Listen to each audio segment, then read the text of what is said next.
Accident and emergency. Ice and slice. Hello. How are you?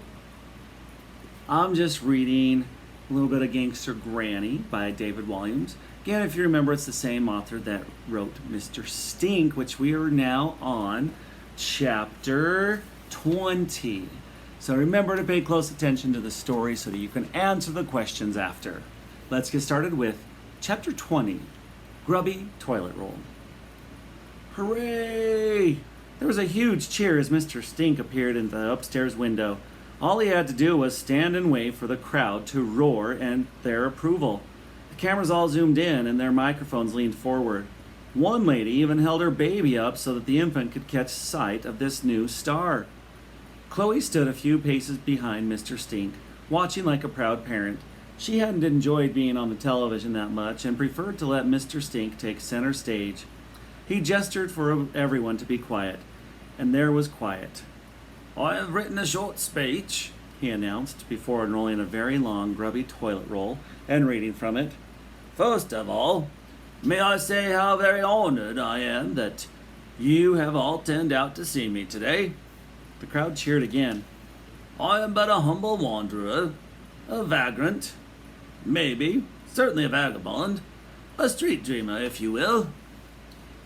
"Oh, get on with it," hissed Mother from behind Chloe. "Shh," shushed Chloe.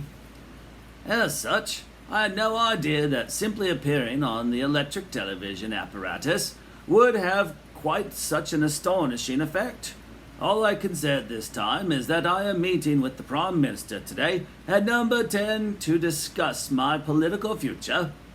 The crowd went wild. "Thank you for all your incredible kindness," he concluded, before rolling his toilet roll back up and disappearing from view. "Miss Chloe," he said. "Yes," she answered. "If I'm meeting the Prime Minister, I think I need a makeover."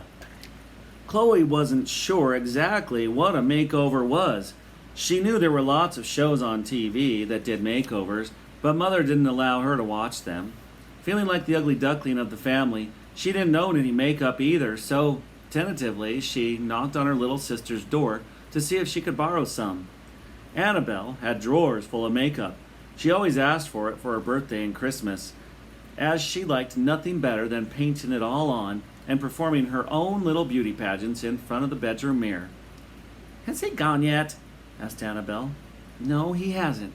Maybe if you bothered to talk to him, you would see how nice he is. He smells." "So do you," said Chloe. "Now, I need to borrow some of your makeup."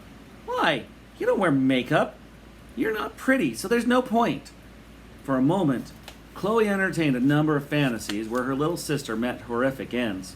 Plunged into a pool of piranhas, perhaps. Abandoned in the Arctic wastes of her underwear. Force-fed marshmallows until she exploded. "It's for Mr. Stink," she said, filing away all those fantasies in her brain for a later date. "No way! I'll tell Mother you're the one who's been secretly scoffing her Bendix and chocolate mints." "What do you need?" replied Annabelle in a heartbeat. Later, Mr. Stink sat on an upturned plant pot in the shed as the two girls fussed around him. "It's not too much, is it?" he inquired. Unexpectedly enjoying herself, Annabelle had gone a little over the top. Did Mr. Stink really need pink glittery blusher, electric blue eyeliner, purple eyeshadow, and orange nail varnish to go with and meet the Prime Minister? Said Chloe.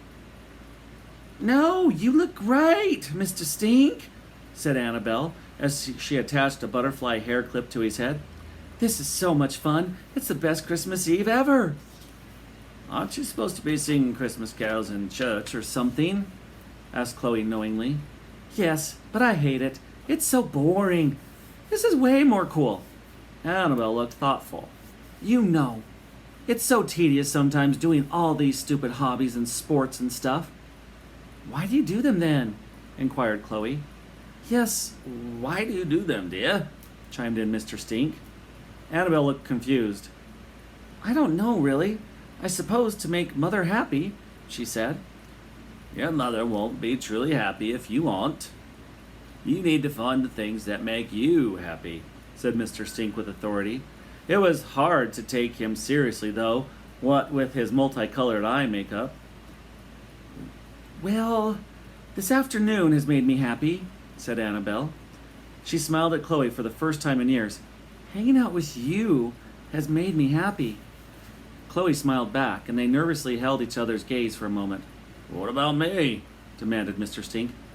"You too, of course," laughed Annabelle. "You actually get used to the smell after a while," she whispered to Chloe, who shushed her and smiled. All of a sudden, the shed door shook violently.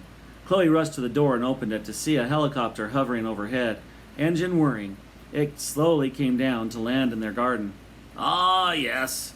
The Prime Minister said he would be sending that to pick us up," announced Mr. Stink. "Us?" said Chloe. "You don't think I was going to go without you, do you?" And that... Chapter 21, Wet Wipe. "Why don't you come too?" shouted Chloe to Annabelle over the thunderous noise of the blades. "No, this is your day, Chloe," her little sister hollered back. "This is all because of you. And besides, that helicopter's tiny. It'll absolutely whiff in there." Chloe grinned and waved goodbye as the helicopter slowly ascended, flattening most of the plants and flowers in the garden as it did so. Mother's bouffant danced around her head like candy floss on a windy day at the seafront as she attempted to hold it down. Elizabeth the cat got blown across the lawn. She tried desperately to cling onto the grass with her claws, but despite meowing for mercy, the wind from the blades was just too strong, and she shot across the garden like a furry cannonball and into the pond. Cloop! The Duchess looked down from the helicopter window, smirking. As they glided up and up and up, Chloe saw her house and her street, and her town get smaller and smaller. Soon the postal districts were packed below her like squares on a chessboard. It was utterly thrilling. For the first time in her life, Chloe felt like she was at the center of the world. She looked over at Mr. Stink. He was getting reacquainted with the toffee bonbon that, from the looks of it, had been in his trouser pocket since the late 1950s. Apart from his jaw working desperately to chew the ancient confectionery, he looked perfectly relaxed, as if taking a helicopter ride to see the Prime Minister was something he did most days. Chloe smiled over at him, and he smiled back, with that special twinkle in his eye that almost made you forget how bad he smelled. Mr. Stink tapped on the pilot's shoulder. "Are you going to be coming around with a trolley service at any point?" he asked. "It's just a short flight, sir." "Any chance for a cup of tea? And a bun, then?" "Oh, I'm very sorry, sir," replied the pilot with a firmness that suggested this conversation was about to be over. "Very disappointing," said Mr. Stink. Chloe recognized the door of number 10 Downing Street because it was always on those boring political shows she was allowed to watch on Sunday mornings. It was big and black and always had a policeman standing outside. She thought, if I joined the police, I would want to be chasing baddies all day, not standing outside a door thinking about whether or not I should have spaghetti hoops for my tea. However, she wisely kept that thought to herself as the policeman opened the door for them with a smile. "Please take a seat," said an immaculately dressed butler haughtily. The staff were used to playing host to royalty and world leaders at 10 Downing Street, not a little girl, a transvestite tramp, and his dog. "The Prime Minister will be with you shortly." They were standing in a big oak-paneled room with dozens of gold-framed oil paintings of seriously-looking old men staring out at you from the walls. The tinsel around the frames did little to counter their severe look. Suddenly, the double doors flew open and a herd of men in suits approached them. "Good afternoon, Mr. Stinky," said the Prime Minister. You could tell he was in charge as he was walking at the front of the herd. "It's just Stink, Prime Minister," corrected one of his advisors. "How are you doing, mate?" the Prime Minister said, trying to downplay his poshness. He offered out his perfectly manicured and moisturized little hand for Mr. Stink to shake. The tramp offered his own big, dirty, gnarled hand, and, looking at it, the Prime Minister quickly withdrew his, preferring to give his new best friend a mock punch on the shoulder. He then examined his knuckles and noticed they had some grime on them. "Wet wipe," he demanded. "Now?" A man at the back of the herd hurriedly produced a wet wipe, and it was passed forward to the Prime Minister. He quickly wiped his hand with it before passing it back to the man at the back. "Pleasure to meet you, too, Prime Minister," said Mr. Stink without conviction. "Call me Dave," said the Prime Minister. "Gosh, he does smell like a toilet," he whispered to one of his advisors. Mr. Stink looked at Chloe, hurt, but the Prime Minister didn't notice. "So you made quite a splash on Question Time, my homeless pal," he continued. "Ruddy hilarious, ha ha ha." He wiped away a non-existent tear of laughter from his eye. "I think we could use you." "Use him?" asked Chloe suspiciously. Yeah. It's no secret. It's not looking good for me in the election. My approval rating with the public right now is... One of the herd hastily opened a folder, and there was a long pause as he flicked through the pages and pages of information. Bad, right. Thanks, Perkins, said the Prime Minister sarcastically. It's brown, though. Whatever. The Prime Minister turned back to Mr. Stink. I think if we had you, a real-life tramp, take over for Miss Crumb as candidate, it could be brilliant. It's far too late to rope anyone else in now, and you would be the ideal last-minute replacement. You're just so funny. I mean, to laugh at, not really with. Excuse me, said Chloe, feeling very protective of her friend now. The Prime Minister ignored her. It's genius. It really is. If you joined the party, it would fool the public into thinking we cared about the homeless. Maybe one day, I could even make you Minister for Soap Dodgers. Soap Dodgers? Said Mr. Stink. Yeah, you know, the homeless.